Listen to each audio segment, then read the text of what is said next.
You are Yahweh, Alpha and Omega.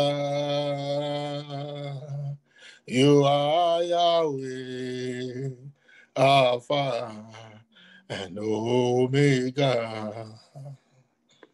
Father, we worship you. We give you praise. Thank you for another season. A season to celebrate the birth of redemption. A season to celebrate the birth of salvation. A season to celebrate the birth of a new life. Lord, we appreciate you, and continuously we will ever be grateful for you giving us the light again so that we can walk and not stumble. We give you all the praise forever in the name of Jesus. Thank you for your love, your patience. Thank you for your goodness and mercies that never fade. Lord, we say, may your name be glorified forever in the name of Jesus. And so therefore, we dedicate this service into your hands. Glorify your name, Holy Ghost, in the name of Jesus. So this service is declared open in the name of the Father, in the name of the Son, in the name of the Holy Spirit. Hallelujah. Praise God. Hallelujah. I want to bless God for this morning. I appreciate God for every soul in the house. And I pray that as you have come to see God this morning, you will not be disappointed in the mighty name of Jesus. Quickly, without much ado, this morning we'll be talking or discussing a topic that says your place in Christ. As a Christian, when you get born again and you rehearse the sinner's prayers or sinner's prayer, what happens next? What is even the advantage of being born again? I'm talking of people who are followers of Christ, are not followers or, what's the word now? Not people who are claiming a particular religion. I'm not talking religion. I'm talking of real, practical Christianity. Not the one you feel in a form, but the one you live daily. So when you give your life to Christ and you submit to the will of God, what are the benefits? What are the rights? What are the privileges that you have as a Christian? Why become a Christian in the first place if there is nothing to gain from it? We discussed some things this morning, and I pray that as God speaks to us this morning, light will come our way in the name of Jesus.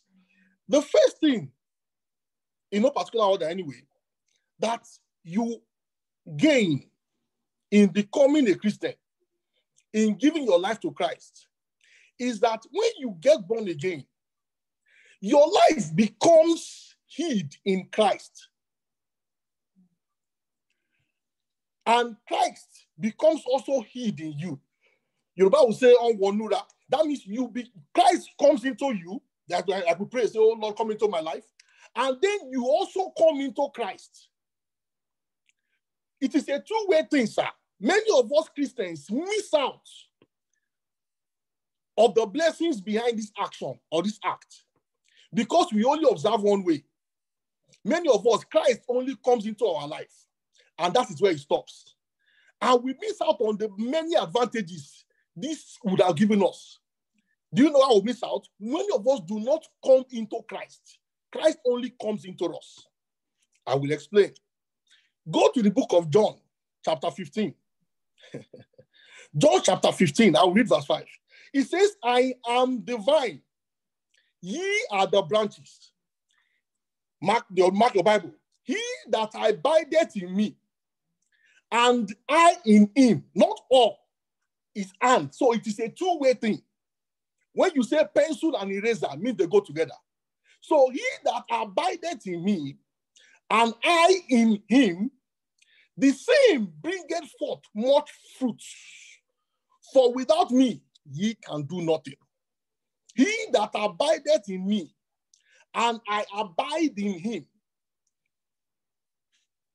Many of us today, Christ abides in us. We say the prayer, sinners' prayers, we become born again, we receive the Holy Ghost. But the truth is this, we do not abide in Christ. Many of us only visit Christ. We don't stay there. Do you know what it means to abide? To abide means to stay there. That is your new house. You pack all your load, everything. You are staying there. That is your new place of abode. Many of us don't abide in Christ. We visit him. Should I give an example? Okay, let me give an example. When, as a Christian, on Sunday, you dance and you praise God and you live a good life and do everything, speak in tongues. And on Monday morning, you get to the office late.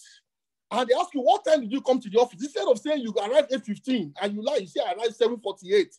My brother, you are not abiding in Christ. You are not abiding in Christ. Bible says that the spirit that God gives to us is not a spirit of lie. You cannot lie if you are abiding in Christ. When you say you abide in Christ, you cannot, you can't go to club Saturday night, Sunday morning, and then get home in the morning, brush teeth, and then come to church and raise up holy hands. No. That is not abiding in Christ. That is why many of us, we see this Christianity as a very tough thing, as something that is so abstract, as if it is something that, I think the stories, the history we have in the Bible is just for stories. They are not realities. Why? Because you do not abide in Christ. You cannot get that benefit. Colossians 3, verse 3. Colossians 3, verse 3. Holy Ghost, help us this morning. I love what he says there. He said, for ye are dead, and your life is hid with Christ in God. Now, I see this as a two-layer application. Number one, your life is hid in Christ. John 15, verse 5. And you and Christ are mixed together. Now, besides that, your life is now hid again in God via Christ. So there is a two-way protection you enjoy as a Christian. Whatever must touch you needs to first touch God. If that thing can break God, then it needs to fight Jesus. If that thing can break Jesus before it can get to you. Now tell me, who is that devil that can break God and succeed and then come again, break Jesus and succeed to get to you? It is not possible. So many of us live a life that is below standard. Why? Because we have not fulfilled the requisites. We have not fulfilled the demands of that grace, and yet you pray for it. How can you not read that you are praying to pass exam? Is it possible? Is it possible? Where is it ever done? You have a professional exam to write, and you speak in tongues and speak in tongues. And then go to the exam and say, Holy Ghost, open my eyes. You will not see the eyes. The eyes will not open. It's not possible. It is what a man sows that he will reap. What effort have you put? What are the sacrifices you have made to abide in Christ? And see if you will not enjoy this two-layer protection that Christ has promised. As a Christian, you are entitled to ultimate security. I repeat, as a Christian, you are entitled to ultimate security, guaranteed, no shaking, guaranteed. But the requirement is this: you have to abide in Christ. You have to remain in Christ. Don't today you are a Christian, tomorrow you are consulting about this. No. You have to abide in Christ. Today you are a Christian, tomorrow again you are calling afar in Ibadan. No. You have to abide in Christ. Today you are a Christian, tomorrow you are calling one Baba in Ijebu. No. You have to abide in Christ. Jesus only, Jesus ever. That should be your motto. And you open yourself automatically to enjoy this divine grace, to enjoy this divine covering. I call it the two-layer covering, the covering of Christ and the covering of God the Father. Hallelujah. So that is a very vital benefit that you are supposed to enjoy as a child of God, as a Christian. Number two, as a child of God, you have access to Christ's advocacy. You have access to Christ's advocacy. If you go to the book of 1 John chapter 2, you will understand what I'm saying. Verse 1, it says, my little children, these things write I unto you, that ye sin not. Please understand how it follows. That you do not sin. He said, but then, if any man sin, we have an advocate with the Father, Jesus Christ, the righteous. Hallelujah. Now, when as a Christian, another benefit you enjoy as a Christian is that whenever you fall from grace, for any reason you fall from grace, you have an advocate in the man Jesus Christ to restore you back to where you fell from. I repeat, you have an advocate. An advocate is like a lawyer, somebody who speaks on your behalf. So when you fall for whatever reason, Jesus comes and stands for you and says, Father, please pardon him. It's just an error. I'm sure we can get up. He does you, and then you continue the journey. So as a Christian, every one of us is entitled to this. But then there is the clause. Remember, I started. He said, my children, this I am telling you, that you do not sin.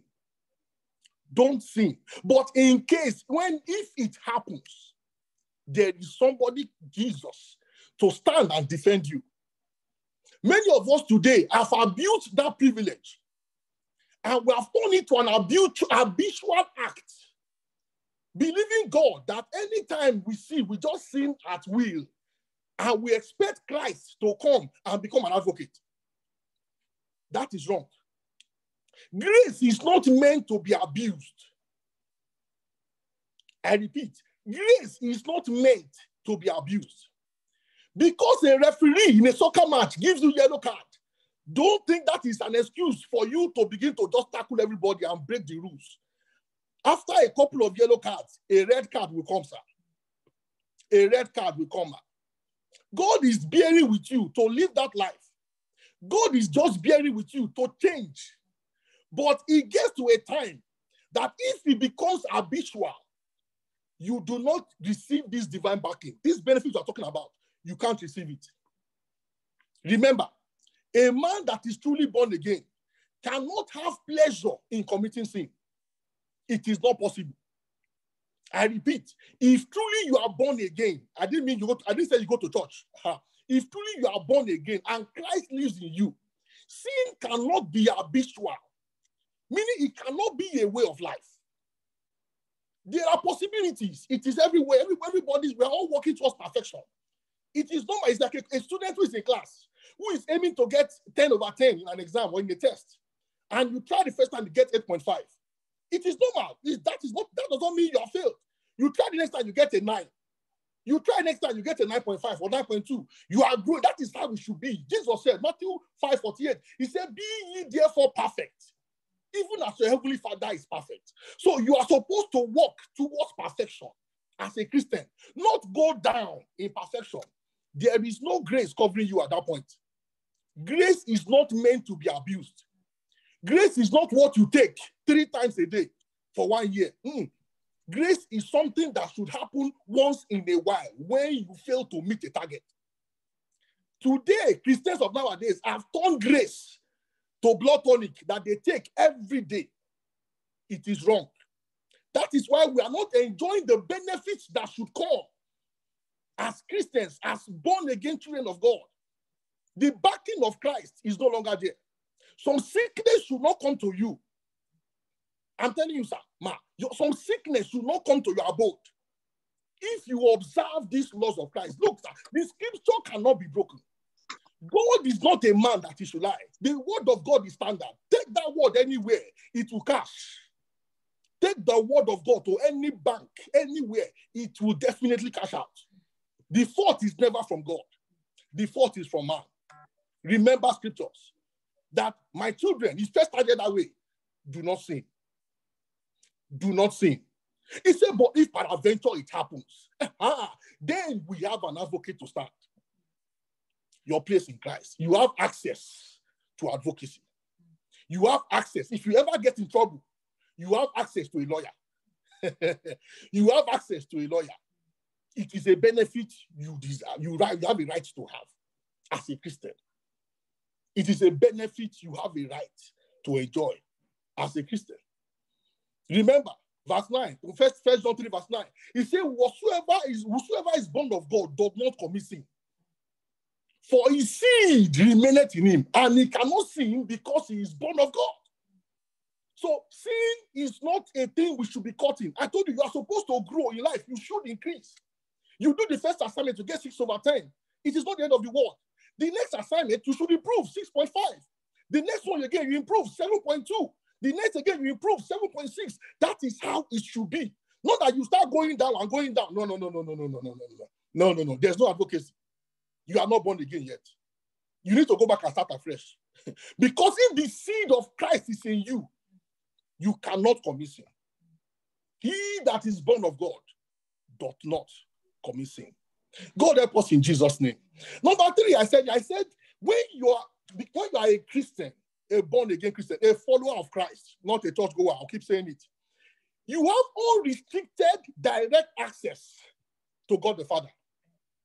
You have unrestricted, I use that word, direct access to God the Father. Revelation 3:20 says, Jesus said, behold, I stand at the door and knock. If any man open the door, I will come in to him. I will eat with him. And we will eat together and we'll begin to discuss, we'll begin to relate. He did not say, I will send you a prophet. He said, Jesus himself said, he will come in, he will eat with you.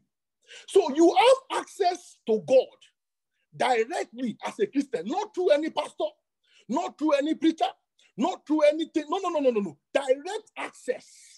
In the New Testament and New Covenant, under that covenant, you have direct access to God.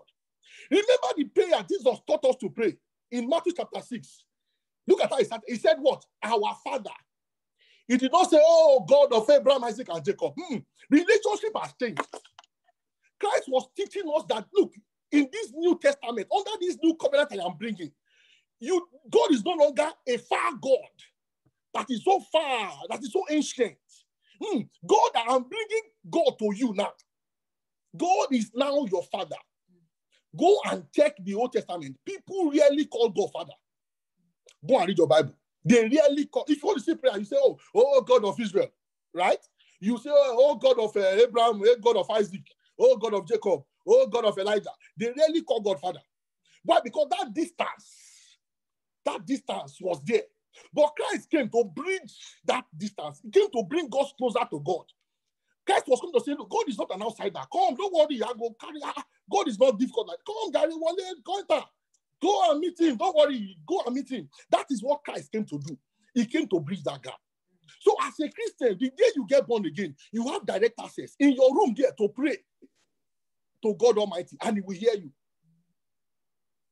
He will hear you. It is when your relationship, like I said before, in Christianity we grow. So the relationship at the beginning, you might not be able to get some things. So you need your pastor to guide you. You need men of God to guide. That is why they are there. They are there to guide you, for you to become strong in the knowledge of the Lord Jesus Christ and in your relationship with God. They are not there to make you their slave in the name of spiritual father or father in the Lord. That is idolatry. Every pastor, every Christian, every minister has only one duty: to bring people in relationship, to bring them to the knowledge of Christ, to bring them to the knowledge of God, and make sure they are strong in that knowledge. That is our work, and that is how God will reward us. There is no reward for many sons in the Lord. There is no reward for that. That is idolatry. Your work as a pastor is to bring people to know God, and for them to know him and be strong in him. You have unrestricted and direct access to the Father. Unrestricted and direct access to the Father. I'm going to read John chapter 14. I'll do that quickly. I'll move to the next one. John chapter 14. I'll read verse 8 here. Philip said unto him, Lord, show us the Father, and we are satisfied. Just show us the Father. And Jesus said to him, have I been with you for this long, and yet you don't know me, Philip? He that has seen me has seen the Father. Look at relationship. He that seen me, I have seen the Father. And now you are telling me to show you the Father. What do you need? No. Just believe in me, and you will know the Father. You see a simple example here. Jesus just said, he said, believe me, I will show you the Father. Jesus knew his assignment. His assignment was to bring people to the Father, and he did not fail. People of God, he did not fail. When Jesus left, they were self-sufficient. Peter could pray directly to the Father, and God would answer. James could pray directly to the Father, and God will answer. Paul did not even see Jesus when he was alive. But Paul came. He was not a member of the 10 disciples, but he got to know this Jesus. And he was also a miracle worker. He had direct access. Paul did not go through Peter to perform miracles. He had direct access. That is what we all should have as Christians. Every one of us as Christians should have direct access to God. And we do have the access. The question is this: are you using your access? Are you using your access? When last did you fast? Not fasting to mind demon, not fasting to solve problem. When last did you fast and say, God, I miss you? I just reveal yourself to me.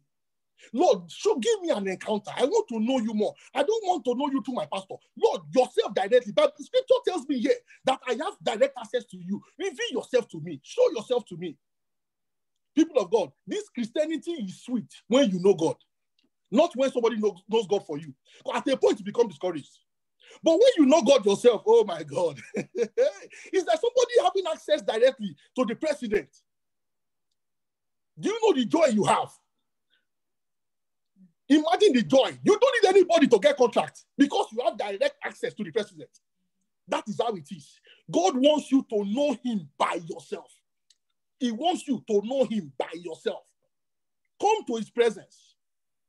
Come to his presence. I beg you. Declare days of prayer. Declare times of meditation. Declare times of fasting. And seek this God. Remember, he that seeketh, findeth. Not he that wisheth. It is he that seeketh that will find. When you seek God, you will find him. If you have not found God, it is because you've not sought him. If you have not found God, it is because you have not sought him. Seek God, and you will find him. God help us in Jesus' name.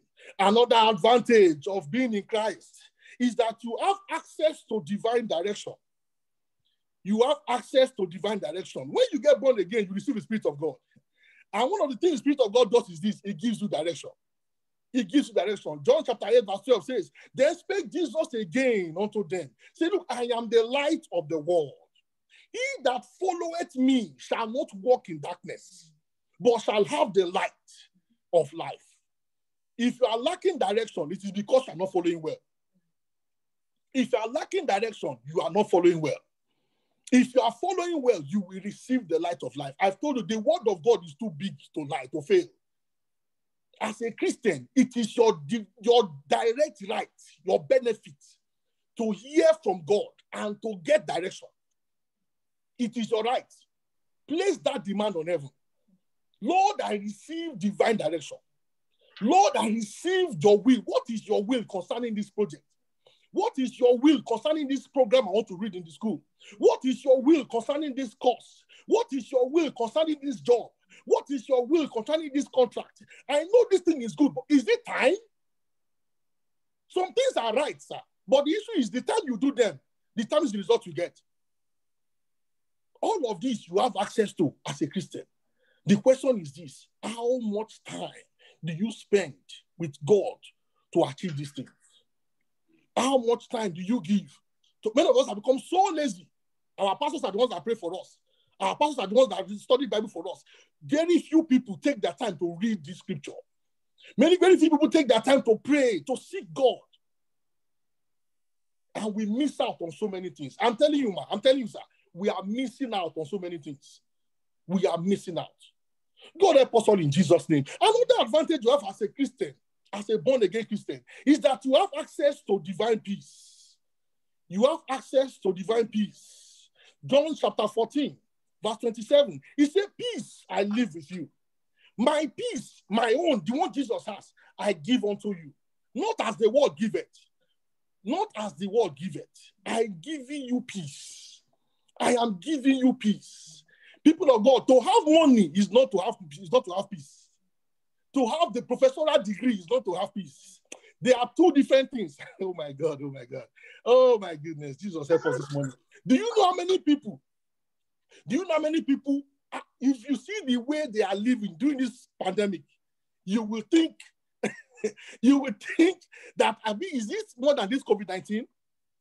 Some people wash their hands, they wash their face, they will wash leg. COVID-19, is this spread through leg again? I'm telling you, they take every measure just to make sure this thing does not enter. But there's some of us, God help us. we are reckless. We are reckless about this thing. And to the glory of God, our immunity is working every day and getting stronger. Because we know that this is not, it can't touch us. We know where our help comes from. And we know who we have as a backing. That none of these diseases shall come near us. It is the word of God and it cannot fail. The peace of God. The peace of God. You have a right to it. Place a demand. You have a right to peace. Place a demand. Oh, this thing I've been praying for it. It hasn't happened. Your BP begins to high. Why? Why? God has not given you the spirit of fear. It is the spirit of sound mind. That is peace. If the work comes, doesn't come, you are enjoying yourself.